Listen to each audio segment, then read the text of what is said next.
Hello, welcome back everyone. For this video, we are going to do another reaction to our past NSDC speeches, and this is the speaker that you all have been waiting for. It is Dazzle and his NSDC speech. Take it away. Ew, okay. Yeah, so I guess I'll do a quick intro of like the speech. So this was the grand final of NSDC 2020 against Team Banten. So my team DKI Jakarta, was the opposition and Banten was the prop. So you'll be listening to my third speaker speech. So as opposition 3, the motion was this House believes that developing countries should allow third parties such as private companies, other nations, individual entrepreneurs to bid for the right to govern parts of their territory. The right to govern basically just means the making and enforcement of rules to be applied in that region. I guess before we start, I do want to make a note on just like these types of motions in particular. This is not really related to the speech, but for NSDC, there's usually at least one motion every year about developing countries or economics, because Indonesia is also a developing country. So that's also something to keep in mind, maybe something to research about for your NSDC prep. So we'll start now. It'll just be audio only because there was a thunderstorm and I couldn't turn on camera. Okay. 2, 1.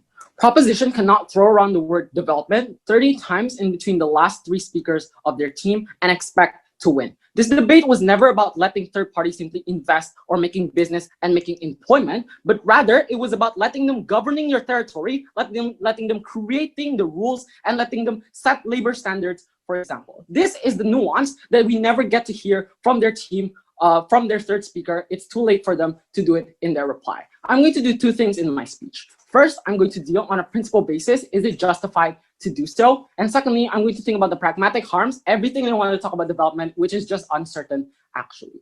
But before that, several pieces of clarification. The first of which is that they took a bizarre half stance that I really want to emphasize, because this was about a right for these third parties to govern. Any benefits of having companies make a factory by moving their operations here, for example, was symmetric for our side of the house. But on their side, these third parties are the ones who dictate how much minimum wage these workers actually have, how much labor standards these people will get on your side of the house. We never actually see a mechanization of how development will actually occur. And that was the big reason that they already lost this debate. But second, it was ludicrous of them to say that there's going to be a delineation of policy of the government and policy of these third party. This means that any benefit on their side of the house was going to be symmetrical to whatever happens on our side. At best, at worst, this is just them backing out of the debate by wanting to haul up all our benefits the moment they realize they cannot win. So 2 clashes in my speech. First, on the justification, right? The biggest premise coming. We stop it there.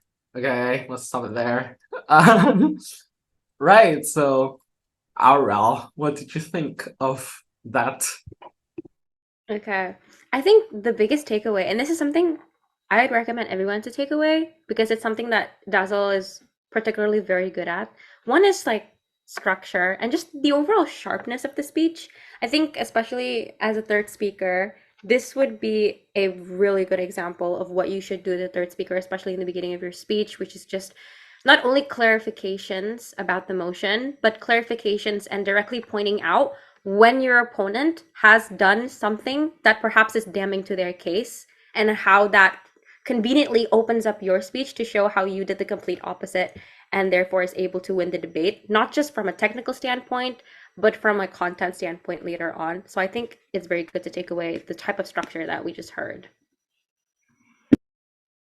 Yeah, and how about you? I think opposition can't just throw around the word symmetric and expect to win the debate. I'm kidding, Daz.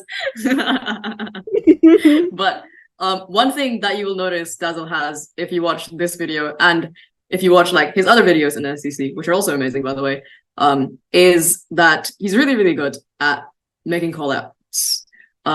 Because those things capture the judge's attention, and it's going to be like something that they later on discuss in the judge deliberation. So like if your opponent makes like a strategic mistake, then you should definitely call them out, and you should call them out with like powerful wording. You should make sure that your call outs are like very, very noticeable and very, very like attention grabbing, which I think Dazzle does really, really well. Yeah. So I will make a comment on the symmetric thing though. I'll comment on it myself. Firstly, on the development 30 times opening, I was kind of proud of that opening for some reason. Because, I don't know, I feel like I got it from somewhere. And I remember after the speech, I kept using it. So I just changed the word I quote every round. So like it was like feminism, I'll be like women's rights or something. But I will make comment on the symmetric thing, which is that this was an era of mine where I did a lot of rebuttals based on symmetry. So a lot of my rebuttals, and I don't quite remember for the rest of the speech, but I think in the second clash, I also did the same, where I just sort of say, everything is symmetric. This is something that we can get as well, which sometimes is an acceptable strategy, but you do want to use this very sparingly. Because if you do this for like key clashes that honestly could have been one for your side, it's just going to make it harder for you. And it's also something that's over time becomes less plausible. Like not everything can be symmetric in a debate. Symmetric here just basically means something that both sides can get. So I think if I would probably decide to maybe either trade off certain things and sort of accept that some things can't be symmetric, but still justify why it's better on one side than the other. Yeah. You're so valid for like reusing that opening though, because you were such an iconic speaker in NSDC, and I feel like a lot of the speakers after that, like they just copy your speeches, like bits and parts of it, because it's just so memorable. Yeah, don't do that, guys. I'll tell you what, one particular is when you like to say their dot speaker just killed their case. That's like your line. And it's a line that I have reused many times because you have also used it on me and made me laugh. So thank you for that. But yeah, I think like finding little powerful lines like that is very attention grabbing and it's very good for your speech. Yep, so yay. All right, we'll move on with sort of the contents of the first clash. Yeah. Win. So 2 clashes in my speech. First, on the justification, right? The biggest premise coming from them was that, oh, this land is untapped potential. The government can do anything with it. And that is fine. 2 responses to this. First, giving up your land sovereignty is not always justified. Presumably, you have gotten this land after arising from colonialism, for example, and you care about this a whole lot. This is where the mismatch happens because they never actually tell you how this development will like go back and help the people and help the nation itself. Ultimately, if you at least want to sell a bit of your land to a highest bidder, at least you need to get some form of economic benefit to you. But the money that you get from this bidding is not going to be significant. I'm going to prove that later on. But secondly, the only thing we get from them was that, we need to make places equal. We need funding for Papua, for example. This is not sufficient because if they care about equality so much, proposition makes it worse. Because on their side, it looks like recruiting certain laborers, but giving them very low wages, for example, and giving them horrible living standards and horrible environmental damage on your side of the house, the moment these countries can simply bypass the UMDAL, no thank you, and bypass all the policies that the government already placed. The second thing they say here, when they realized they could not win, was that there's no people in these areas anyway. First, this is wildly dismissive to our team's characterization. Land that exists somewhere is presumably still being governed by some form of regional government. That means you still own that land regardless of whether or not there was people. There are still presumably people staying in Papua. Everything about my second speaker's attention about indigenous people. Some of them don't want economic development, and it was weird of team proposition to simply generalize that this is the one thing that everyone wants in these areas. We heard no response coming from third speaker. These were the vulnerable actors that they never engaged with. The second thing they said here was that, these people already consent to governments in the area. Precisely, they consented to the governments, not towards these investors. In our side, you get to vote for which type of governments and which type of similar policies they will place, but the investors, these people don't actually have a say. This reveals an important tension in their case, why they cannot win this principal clash.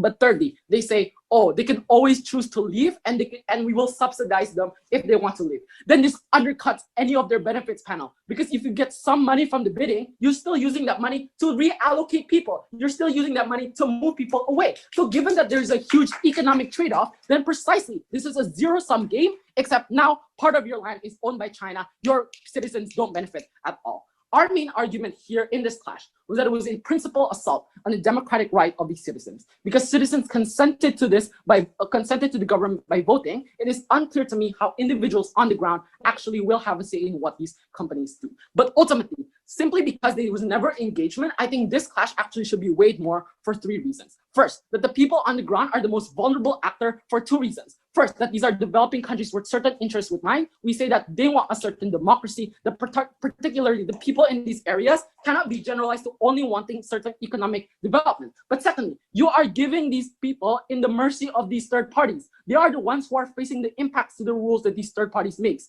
They're the ones who get lower minimum wage, who get lower labor rights, for example. It is unclear to me how Proposition wants to mechanize the protection of these people on the ground. But secondly, they massively undercut the role of the government in this case to protect the people on the ground, to protect their basic voting rights. On our side, governments are the ones who have a balance that even if your government is corrupt, at least there are internal checks and balances with the government as one entity, as opposed to you having some random company in your back door and letting them make the rules on your side. But third, Proposition's benefit was uncertain and the likelihood of it happening are not high either. The claim was not only about investment, but rather about the right to govern and control to the power of the people on the ground. So on that principle basis alone, we've already won this debate. It was enough for us to win. But I'm going to be charitable and I'm going to...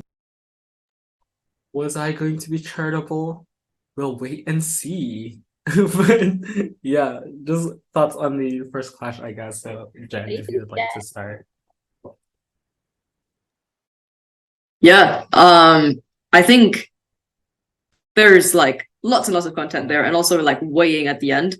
And I think like this is a structure that you can definitely use for third speaker because it's like really, really efficient.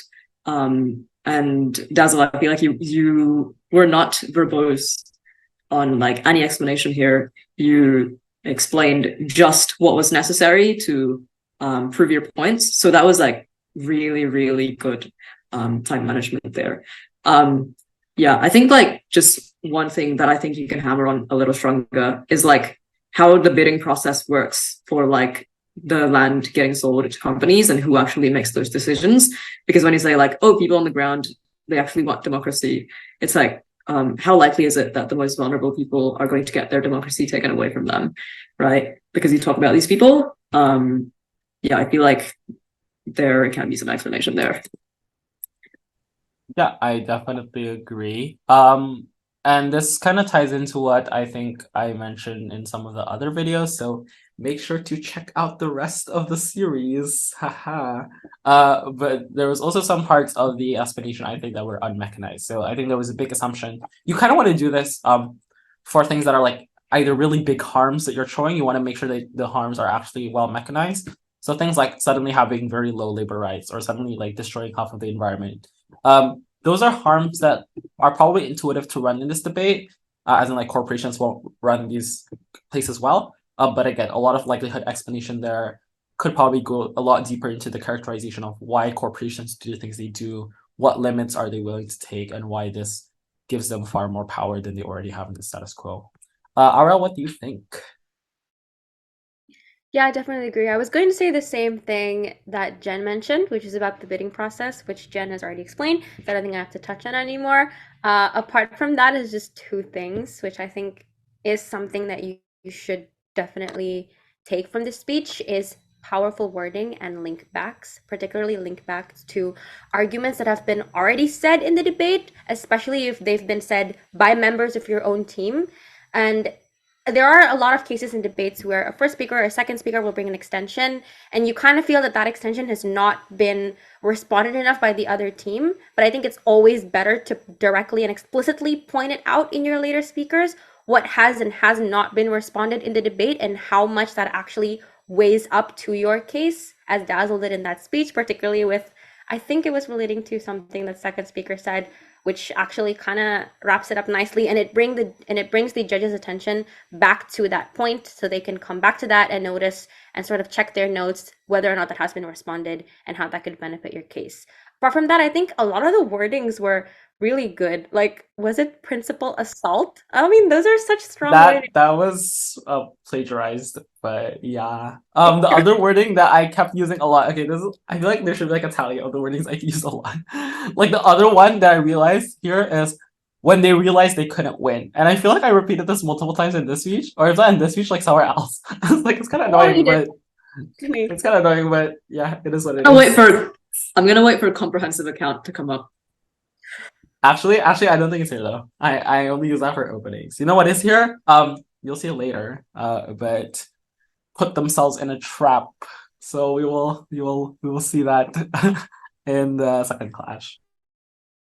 To do with everything on development in my second clash, on the pragmatic harms and benefits that exist on their side. But let's characterize the interests of these third parties, because proposition wants you to believe that these third parties are so benevolent that they only want to come here to develop your land, etc. The motion literally says that you have to defend private companies who are heavily profit oriented and want to maximize profit by reducing costs of like paying for these laborers or paying for any government taxes, for example, right? But second, other nations can also invest in your land. They might have both economic and also international-based interests. And this is likely if you want to accept the characterization of proposition that it was so urgent to get these money, then that means nations like China, nations like US will see a very big importance in taking this land by being able to dump all their products there and destroy local industry means that you don't get meaningful and organic economic development on their side of the house. What they try to play here. Developing countries cannot develop the area. That was their first claim. They talk about how there will be corrupt governments. I don't see why these companies will not be as corrupt as these governments, even if there's like a different structure, right? Because we need to analyze the incentives. On our side, governments still have a mandate in a democracy to at least cater to the people at best. On your side, these companies are more prone to horrible incentives in which they only want to maximize profit by bypassing regulations, etc.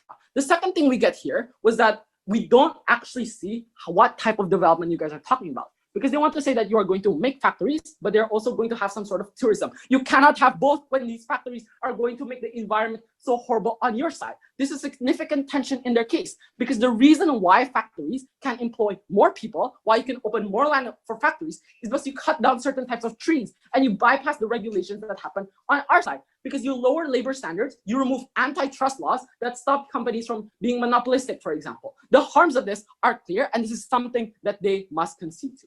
The second type of thing that they said here was that, we need a large flow of money, and this is how we get money for these developing countries. One, this was not exclusive, and there are taxations, there are other investors. But how investors like our country, right? Labor standards can still change on our side, but at least the government is the one within control to see whether or not they want certain types of investors or not. That is a concession that on their side, the people will gain harm by lowering labor standards. Crucially, this means on their side, you are stuck with one source of income. When China takes a piece of land in Sri Lanka, and when they don't see any benefit in that anymore, nobody want to invest in that area, for example, anymore. But thirdly, you create instability on their side because there's large backlash. This is where backlash is important. Because in the case of Freeport, that's why you see a lot of people still having public outcry. So everything about backlash and mass scrutiny doesn't actually work as a mechanism, because that's why Nike factories are still being horrible to laborers after. In Bangladesh. What is the conclusion? Proposition has weaved themselves into a trap that the reply speaker cannot escape. The more you regulate and supervise these companies, the more you undercut your benefit. The more you deregulate them and let them do whatever they want, that means you deprioritize the people. And on the ground of a principle and pragmatic level, we oppose. We've snatched, we've trapped. On the floor. What are your thoughts, Dazzle, about that speech? Okay, so yeah, so that's where the weave trap thing came from. I never use that ever again. It was an era. General thoughts on the speech direction. I do think that the first okay, we will start that over again. Yeah, so in terms of what I thought in this speech, that's where the weave trap thing came from. I never use that again though. But I will say that I think the second clash is slightly weaker than the first clash, probably because at the time I did think the path to victory with the first clash. What I would note is that while I do like the first clash, the second clash probably could have benefited from a lot more clarity. I think some of the points were just sort of like I said for the sake of saying, but didn't have clear implications or like clear logical links, like what the end goal is. Particularly the backlash point, I was so confused not listening back what I was trying to say. And just like a couple of points here and there. But I like the closing, so that's pretty much it. How about you, Jen? I actually think the backlash point wasn't confusing. I think it was very clear. Like you were saying, if you want to regulate and supervise companies, then you're going to undercut the benefits of like a large flow of money, right? And I think that was like really, really powerful. I feel like what you could improve on here would probably be like trading off the large flow of money, because like that's just, I don't think that's just like a clash that you can win. Like I think you realized in the beginning as well that was going to be like symmetric. I don't know, yeah, like the development stuff. So like the stuff about environment, the stuff about like people's interests being prioritized, I feel like you could have weighed that against economy. Because on the first clash, like you just weighed that like as an independent point, I feel, without comparing it to economy. So yeah.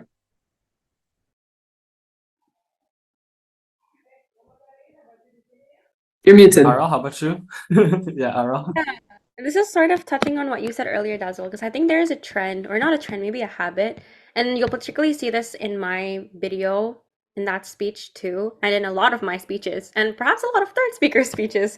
There's a habit of perhaps focusing too much on the first clash, or the first clash will be quite like very good, or it can be a lot more like concrete sounding as opposed to the second clash. And this might be because you feel like your path to victory is the first clash, or you just feel like that is the more bulky clash.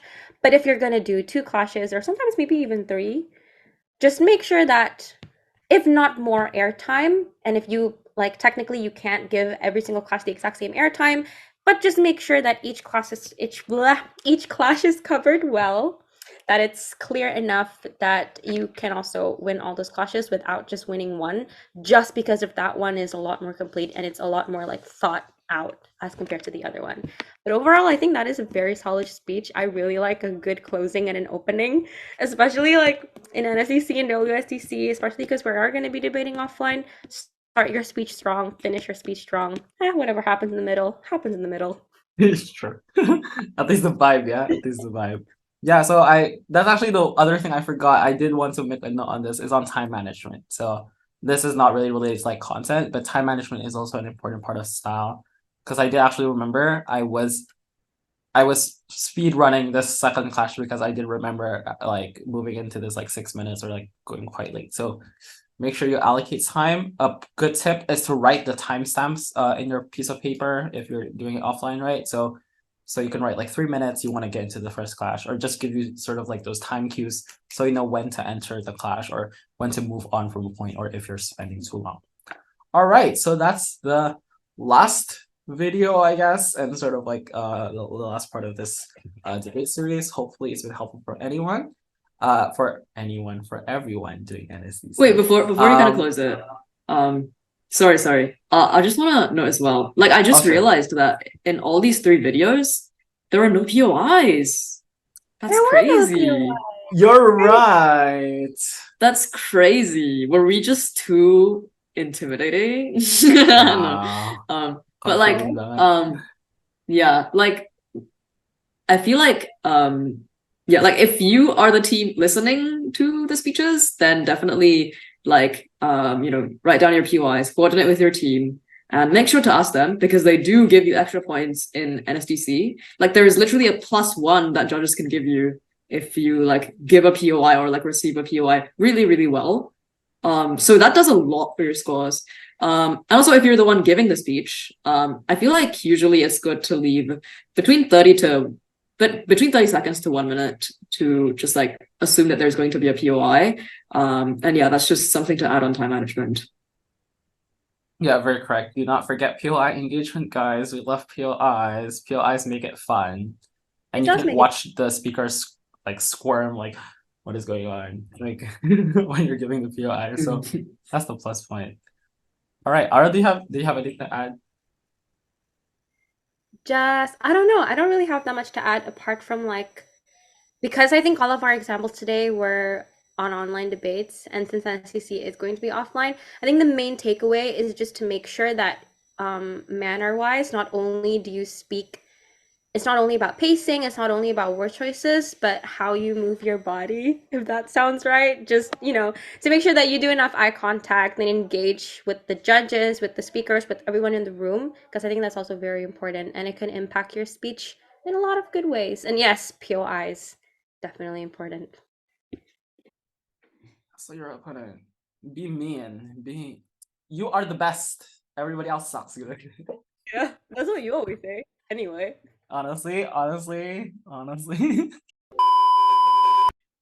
All right. So, that was the end of the video, and Dazzle has a special message for everyone here.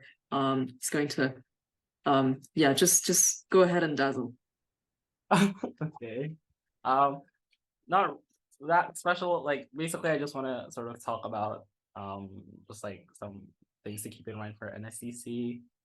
Sort of inspirational, not really. But as everybody has said, if you've watched our previous two videos, which you should totally do if you haven't, NSDC this year is offline, and just in general, a lot of debating competitions are going to move offline. So do make the most of that opportunity, make friends, especially from different provinces, and like meet the other teams, socialize after rounds or like before the OA. If after the OA you're going to hate the opponent, but yeah, do that before the OA. So use that as much as possible, because even offline, I've had the amazing opportunity of being able to meet some people during NSDC, or at least like get to know them online. So I can only imagine that the offline atmosphere would be far more exciting, I guess, generally.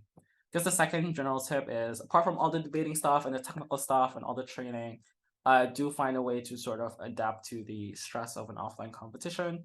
So find some tangible way for you to sort of de-stress after rounds, to relax yourself, to sort of take away from the experience, and not like take away from the stress that's floating around.